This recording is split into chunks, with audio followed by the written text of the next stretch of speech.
20 ലോക്സഭാ മണ്ഡലങ്ങളിൽ എവിടെയുമില്ലാത്ത BJP ഇക്കുറി എവിടെയെങ്കിലും ഒരു മണ്ഡലത്തിലെങ്കിലും വിജയിച്ചു വരണം എന്ന ശുഭപ്രതീക്ഷയോടുകൂടിയാണ് 2024 ലോക്സഭാ തെരഞ്ഞെടുപ്പിനെ അഭിമുഖീകരിക്കുവാൻ പോകുന്നത്.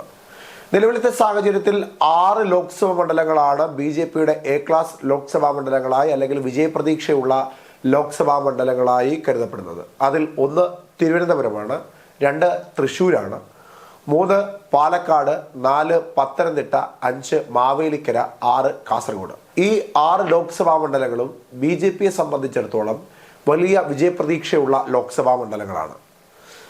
പക്ഷേ നിലവിലത്തെ സാഹചര്യത്തിൽ മറ്റൊരു ലോക്സഭാ മണ്ഡലം കൂടെ BJPക്ക് വിജയപ്രതീക്ഷയുള്ളതായി മാറുന്നു എന്നാണ് BJPയുടെ സംസ്ഥാന ഘടകങ്ങൾ അറിയിക്കുന്നത്. അത് മറ്റെവിടെയുമല്ല, രമ്യ ഹരിദാസിന്റെ കഴിഞ്ഞ ലോക്സഭാ തെരഞ്ഞെടുപ്പിൽ പാട്ടുപാടി വിജയിച്ച രമ്യ ഹരിദാസിന്റെ ആലത്തൂർ ലോക്സഭാ മണ്ഡലമാണ്.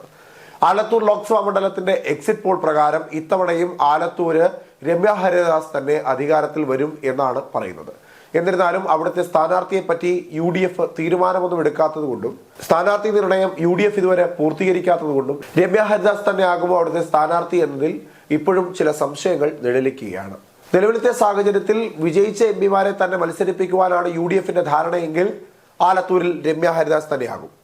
എന്നിരുന്നാലും BJPയെ സംബന്ധിച്ചിടത്തോളം ആലത്തൂരിൽ വിജയപ്രതീക്ഷ വളരെ ഏറെയാണ്. അതുകൊണ്ട് തന്നെയാണ് BDJSന് നൽകിയിരുന്ന ആലത്തൂർ ലോക്സഭാ മണ്ഡലം ഇക്കുറി BJP ഏറ്റെടുക്കുന്നത്. BDJS സ്ഥാനാർത്ഥിയെ മാറ്റി ഇത്തവണ BJPയുടെ ശക്തരായ സ്ഥാനാർത്ഥിയെ നിർത്താനാണ് BJPയുടെ തീരുമാനം. NDAക്ക് വേണ്ടി BDJSന് പകരം ഇക്കുറി BJP തന്നെ മത്സരിക്കുമെന്നാണ് സംസ്ഥാന കമ്മിറ്റി അറിയിക്കുന്നത്. സംസ്ഥാന നേതാക്കന്മാരെ തന്നെ പരിഗണിക്കുവാനാണ് ആദ്യഘട്ടങ്ങളിൽ BJP തീരുമാനിച്ചിരിക്കുന്നത്. കഴിഞ്ഞ ലോക്സഭാ മണ്ഡലത്തിൽ ശബരിമല വിഷയവും സംസ്ഥാന സർക്കാരിനെതിരായുള്ള ജനവിരുദ്ധ വികാരവും ഒക്കെ വോട്ടായി മാറുമെന്നായിരുന്നു BJPയുടെ ധാരണ. എന്നാൽ BDJS സ്ഥാനാർത്ഥി ആയതുകൊണ്ടും കോൺഗ്രസിലേക്ക് ആ വോട്ടുകളൊക്കെ മറിഞ്ഞതുകൊണ്ടുമാണ് BJPക്ക് ആലത്തൂരിൽ കൃത്യമായ ഒരിടം കണ്ടെത്തുവാൻ സാധിക്കാതെ പോയത് എന്നാണ് BJPയുടെ വിലയിരുത്തൽ. കഴിഞ്ഞ തവണ BJPക്ക് വേണ്ടി മത്സരിച്ച TV ബാബു 89,837 വോട്ടുകൾ കരസ്ഥമാക്കി. അതിനു മുമ്പ് മത്സരിച്ച സ്ഥാനാർത്ഥിയേക്കാൾ 2000-ൽ പരം വോട്ടുകൾ മാത്രമാണ് TV ബാബുവിന് ആ സാഹചര്യത്തിലും ആലത്തൂരിൽ നിന്ന് നേടുവാൻ സാധിച്ചത്.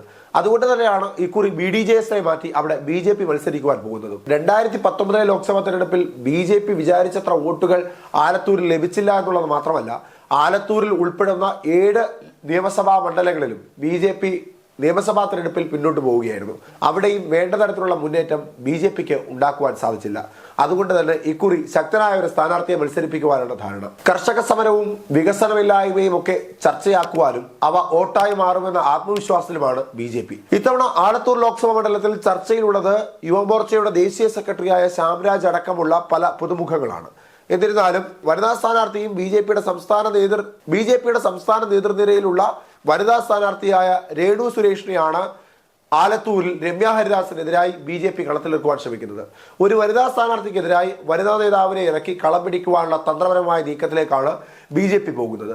BDJS ആയതുകൊണ്ടാണ് തങ്ങൾക്ക് കഴിഞ്ഞ തവണ വേണ്ട രീതിയിലുള്ള വോട്ടുകൾ കൈവരിക്കുവാൻ സാധിക്കാതെ പോയത് എന്ന ഒരു അവകാശവാദം കൂടി BJP ഉന്നയിക്കുന്നുണ്ട്. അതുകൊണ്ട് ഇക്കുറി BJPയെ തന്നെ മത്സരിപ്പിക്കണം, BJPയുടെ നേതാക്കന്മാർ തന്നെ മത്സരിക്കണം, BJP പറയുന്ന സ്ഥാനാർത്ഥിയെ ആലത്തൂരിൽ നിർത്തി മത്സരിപ്പിച്ച് വിജയിപ്പിക്കുവാൻ കഴിയുമെന്ന ആത്മവിശ്വാസത്തിലാണ് BJP ഉള്ളത്. BDJSന്റെ പക്കൽ ഉണ്ടായിരുന്ന സീറ്റ് BJPക്ക് നൽകുമ്പോൾ പകരം ഏത് സീറ്റ് നൽകുമെന്ന ചർച്ചയിലാണ് BJP നിലവിലുള്ളത്. കഴിഞ്ഞ തവണ വയനാട് അടക്കമുള്ള ലോക്സഭാ മണ്ഡലങ്ങളിലായിരുന്നു BDJSന് സീറ്റ് നൽകിയിരുന്നത്. അതായത് വിജയസാധ്യത ഒട്ടുമില്ലാത്ത ലോക്സഭാ മണ്ഡലങ്ങളിൽ. അവിടെ ആകെ പ്രതീക്ഷ ഉണ്ടായിരുന്നത് ആലത്തൂരിൽ മാത്രമാണ്. ആലത്തൂരിൽ വോട്ട് കുറഞ്ഞെങ്കിലും ക്രമാതീതമായുള്ള വോട്ട് വർധനവ് BDJSന്റെയും ആത്മവിശ്വാസ ഘടകങ്ങളിൽ ഒന്നായിരുന്നു. എന്നാൽ BDJSന് പകരം അവിടെ BJP സ്ഥാനാർത്ഥി മത്സരിക്കുമെന്ന് പറഞ്ഞതോടുകൂടി വിജയസാധ്യതയുള്ള മറ്റേതെങ്കിലും ഒരു മണ്ഡലം അവർക്ക് കൊടുക്കണമെന്ന ആവശ്യത്തിനാണ് BDJS നിലവിലുള്ളത്. അതായത് 2019 ലോക്സഭാ തെരഞ്ഞെടുപ്പിൽ തരൂരും ചിറ്റൂരും നെന്മാറയും ആലത്തൂരും ചേലക്കരയും കുന്നംകുളവും വടക്കാഞ്ചേരിയും അടങ്ങുന്ന ആലത്തൂർ ലോക്സഭാ മണ്ഡലത്തിൽ UDF സ്ഥാനാർത്ഥിയായ രമ്യ ഹരിദാസ് 5,33,815 വോട്ടുകൾ നേടി. അതായത് വോട്ട് ഷെയറിൽ 52.4% വോട്ടുകളും രമ്യ ഹരിദാസിനായിരുന്നു. 12.07% വോട്ടുകളാണ് അവിടെ UDFന് വർധനമുണ്ടായത്. CPIMന്റെ സ്ഥാനാർത്ഥിയായ PK ബിജു അക്കുറി നേടിയത് 3,74,847 വോട്ടുകളായിരുന്നു. 36.8% വോട്ടുകൾ CPIMന്റെ സ്ഥാനാർത്ഥി PK ബിജു കരസ്ഥമാക്കി. 7.54% വോട്ടിന്റെ കുറവുണ്ടായി. BDJS സ്ഥാനാർത്ഥിയായ TV ബാബു 89,837 വോട്ടുകൾ നേടി 8.82% വോട്ടുകൾ നേടി 1.65% വോട്ടിന്റെ കുറവുണ്ടായി.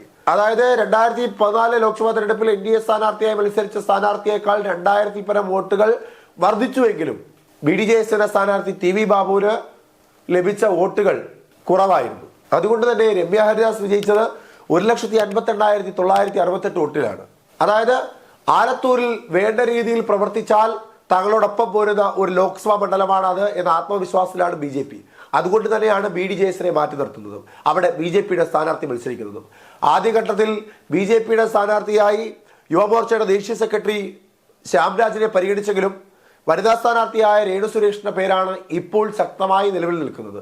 വനിതാ നേതാവായ രേണു സുരേഷിനെ കളത്തിലിറക്കുമ്പോൾ രമ്യ ഹരിദാസിനേക്കാൾ എന്ത് മേൽക്കൈയാണ് രേണു സുരേഷിന് ആലത്തൂരിൽ ഉണ്ടാക്കുവാൻ സാധിക്കുക എന്ന ചർച്ചയിലാണ് ഇപ്പോൾ BJP ഉള്ളത്. BJPയെ സംബന്ധിച്ചിടത്തോളം ഒരു വനിതാ നേതാവ് BJPയുടെ മുഖം എന്ന തരത്തിലേക്കാണ് രേണു സുരേഷിനെ പരിഗണിച്ചിരിക്കുന്നത്. എന്തായാലും ആലത്തൂരിൽ കോൺഗ്രസ് വലിയ ആത്മവിശ്വാസത്തിലാണ്. എക്സിറ്റ് പോൾ ഫലങ്ങൾ രമ്യ ഹരിദാസിന് അനുകൂലമാണ്. CPM കെ രാധാകൃഷ്ണനെ കളത്തിലിറക്കി തങ്ങളുടെ ആലത്തൂർ ലോക്സഭാ മണ്ഡലം തിരികെ പിടിക്കുവാൻ ശ്രമിക്കുമ്പോൾ BJP ഒട്ടും പിന്നിലല്ല. BJPയും തങ്ങളുടെ A ക്ലാസ് മണ്ഡലത്തിന്റെ ഭാഗമാക്കുവാൻ പോകുന്നു ആലത്തൂരിനെ. അതുകൊണ്ട് തന്നെ ശക്തനായ ഒരു സ്ഥാനാർത്ഥിയെ മത്സരിപ്പിക്കുമെന്ന് തീർച്ചയാണ്.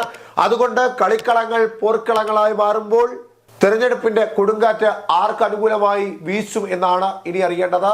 തെരഞ്ഞെടുപ്പിന് ഇനിയുള്ളത് ഏതാനും ദിവസങ്ങൾ മാത്രം. ഇതിൽ ആര് വാഴും ആര് വീഴുമെന്ന് കമന്റ് ബോക്സിൽ രേഖപ്പെടുത്തുക.